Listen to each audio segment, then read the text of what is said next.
तेना ब्रह्म हृदय आदि कवये मुह्यन्तिया शूरया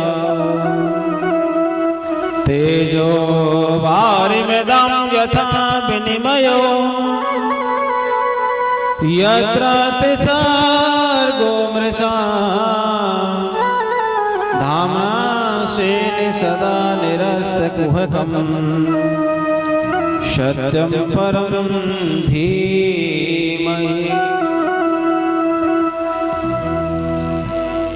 कल आपने भगवान की कथा श्रवण करी, दूसरा दिन था। आज तृतीय दिवस में हम लोग प्रवेश करेंगे। अभी मैंने भागवत जी का श्लोक बोला, शायद आपको पल्ले नहीं पड़ी होगी, समझ में आई नहीं आई ना? क्यों? हम लोग जानते नहीं है संस्कृत, लेकिन संस्कृत जो भाषा है ना बहुत मधुर है। संस्कृत जब बोलते हैं इतना सुंदर लगता है। कई बार तो हमारे यहाँ गुरुकुल में बालक संस्कृत में ही बात करते हैं आपस में, जैसे आपके यहाँ अंग्रेजी में बात करते हैं। हमारे गुरुकुल में अब परंपरा आ गई है, संस्कृत में बातचीत करने लगे। अकेला होगा तो कहेगा अहम बाजार गच्छति, मैं बाजार जा रहा।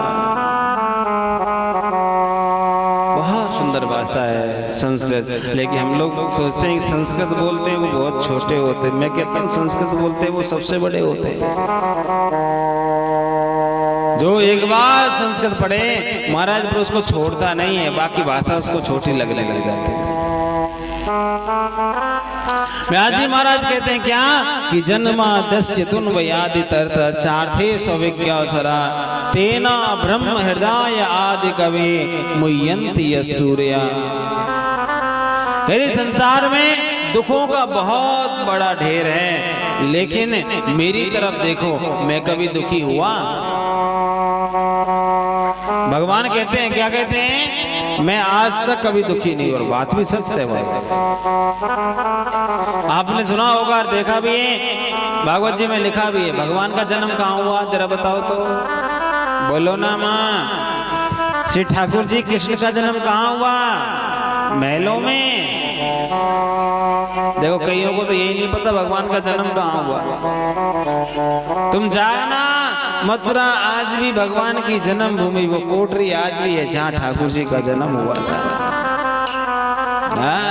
लेकिन हम लोग क्या करते हैं महाराज, थोड़ी बहुत देर जैसे मन लगता है ठाकुर की कृपा। देखो कई पापी तो ऐसे भी अभी भी घर में बैठे होंगे महाराज, क्या बताइए।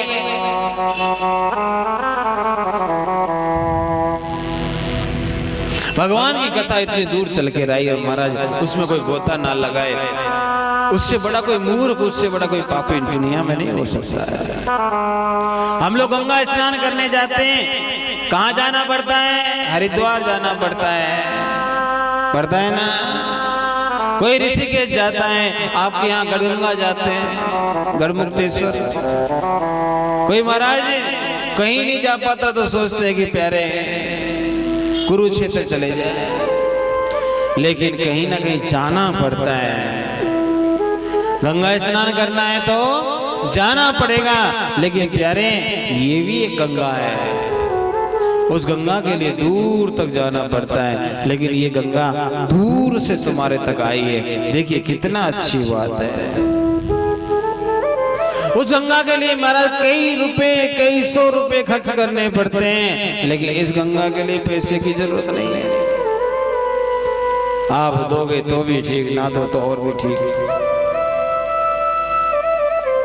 लेकिन मेरे फिर भी इसमें क्या हम लोग गोता ना लगाएं, हम लोग मेरे भाई बहन स्नान नहीं करें, तो फिर हमसे बड़ा कोई मूर्ख नहीं हो सकता है। क्योंकि आपने देखा होगा मेरे भाई बहन, इस भगवती गंगा को घर तक लाने के लिए कई लाख रुपए खर्च करना पड़ता है। यदि कोई पर्सनल करवाए तो प्यारे कई लाख खर्च होता है। लेकिन कृपा है कि नहीं है कि मेरे भाई बहन, और भगवान ने हमको थोड़ी प्रेरणा दी है।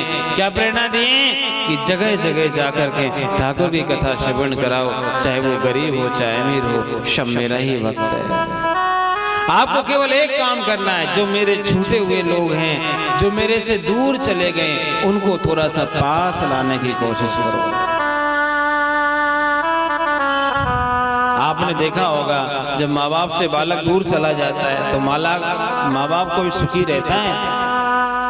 नहीं रहता ना, सदैव ये लगा रहता है कि कब वो वापसी आए, कब वो मेरे पास रहे।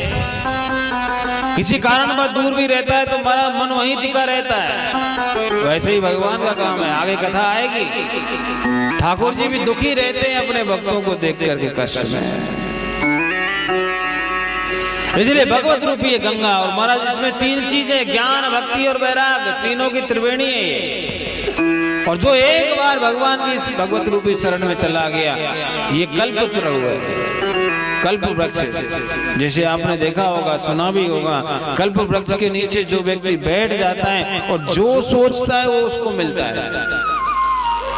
अब कई लोग ऐसे होते हैं, हमारा अच्छा सोच जाता है, कई लोग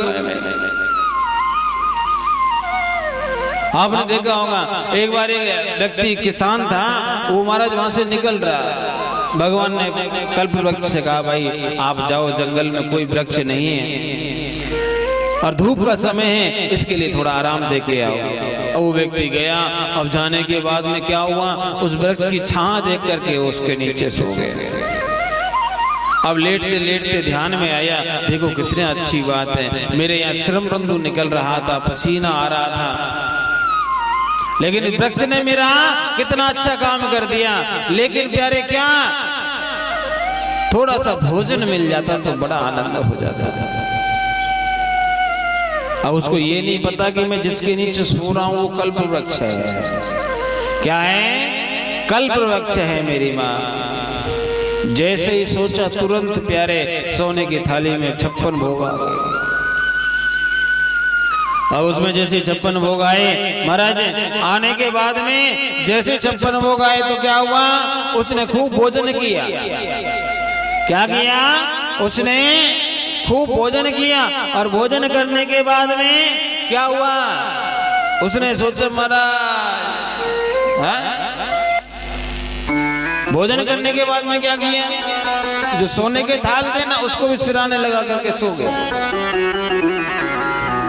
अब नीचे महाराज कुछ बिछा तो था नहीं, अब मन में भाव आ रहा है कि प्यारे भोजन मिल गया, कितनी अच्छी बात है, कोई दे के चला गया, मेरे को ध्यान नहीं रहा, लेकिन बिस्तर मिल जाते तो कितना अच्छा रहता। आगे बंद हुई, बिस्तर की व्यवस्था हो गई, बिस्तर आ गया, भोजन मिल गया। अब महाराज इतना सब कुछ जब व्यक्ति को मिल जाता है ना, तो फिर वो अपने आप को सबसे बड़ा आदमी समझता है। इतने तक व्यक्ति में विकार नहीं आता, जब तक महाराज रहने के लिए व्यवस्था ना बने तब तक थोड़ा दुखी रहता है कि हमें मकान दुकान मिल जाते। भोजन नहीं मिलता तो भोजन के लिए थोड़ी समस्या रहती है, तब तक तो वो ठीक रहता है, कोई उल्टा सीधा नहीं सोचता, भगवान से भी जुड़ा रहता है। और महाराज क्यों ये चीज मिलती है तो प्यारे क्या होता है, फिर इस दुनिया के भोगों की लालसा हो जाती है, और उसी लालसा में महाराज अपना ही अनर्थ कर बैठता है इंसान। उस व्यक्ति ने भी क्या किया, ऐसे मन में सोच रहा था, बैठे बैठे महाराज मन में भाव आया, इतना बड़ा जंगल है, इस जंगल में मैं अकेला इस पेड़ के नीचे सो रहा हूँ, कभी ऐसा नहीं हो कि महाराज शेर आ जाए और मुझे खा जाए। अब उसका सोचना हुआ, उसे ये क्या पता था कि शेर आ ही जाएगा, क्यों? क्योंकि कल्प वृक्ष के नीचे जो कल्पना करोगे वही मिलता है मेरे भाई। उसका कहना हुआ और तुरंत शेर का आना हुआ महाराज, और खा पी करके नाश्ता करके फिर, नहीं तो वो ये भी सोच सकता था कि भगवान से मिल जाऊं, ये भी सोच सकता था कि यहाँ बैठे बैठे ठाकुर जी मुझे ऐसी मति दे दे कि जीवन भर मैं भगवान के चरणों में अपने मन को लगा के रखूं, लेकिन नहीं। क्यों नहीं? क्योंकि मेरे भाई बहन, संसार का जो व्यक्ति होता है, कुछ थोड़ा सा उसको कुछ मिल जाए, वो अपने आप को फिर क्या करता है, इस दुनिया में जितना सुख है सबको पाने की कोशिश करता है, और जो सुख समझता है उसमें सुख है नहीं। हम सोचते हैं लेकिन है नहीं। देख लीजिए कितने से बड़ा व्यक्ति भी एक ही बात कहेगा, महाराज मेरे से बड़ा दुनिया में कोई दुखी नहीं। क्यों? क्योंकि महाराज हम लोग भगवान से दूर हो गए हैं। इसलिए ठाकुर जी कहते हैं कि मेरी तरफ देखो और मुझे देख करके एक सीख ले लो, मैं कभी दुखी नहीं हुआ। भगवान का जन्म हुआ कहाँ हुआ? भगवान ने जन्म लिया जेल में, और जेल में जाने के बाद में भी क्या आप सोच रहे हो बढ़िया से रहे? जन्म हुआ, जन्म होते ही मेरे भाई बहन भागना पड़ा वहां से। एक रात भी नहीं सोए अपनी माँ के साथ। माँ ने एक बार स्तनपान कराया था बस, और एक बार स्तनपान कराया, वसुदेव जी महाराज को सौंप दिया, मेरे बच्चे को सुरक्षित जगह पहुंचाओ। भगवान ने कहा मुझे गोकुल पहुंचा दो, और गोकुल आ गए मेरे भाई बहन। अब जरा सोचो गोकुल में सुखी रहे होंगे? हाँ, भगवान को तो पता था कि मेरी माँ दूसरी है, यशोदा मेरी मैया नहीं है। ठाकुर जी जानते थे इस बात को, लेकिन फिर भी क्या, गोकुल में थोड़ी देर रहने के बाद में क्या हुआ, कुछ दिनों के बाद में वहां से भी जाना पड़ा नंदगांव। नंदगांव से भी गए मेरे भाई बहन, कहाँ गए? वृंदावन। और वहां पे भी प्यारे क्या हुआ देखो, भगवान 7 दिन के थे, पूतना आई, अगासुर, बक्तासुर, बकासुर, देनिकासुर, अरिष्टासुर, बड़े बड़े राक्षसों का आगमन होने लगा। जब वृंदावन में भी जब सुखी नहीं हुए, सोचे कि ये राक्षस लोग हमारा पीछा नहीं छोड़ेंगे, ये मामा जी हमको चैन से रहने नहीं देंगे। क्या किया?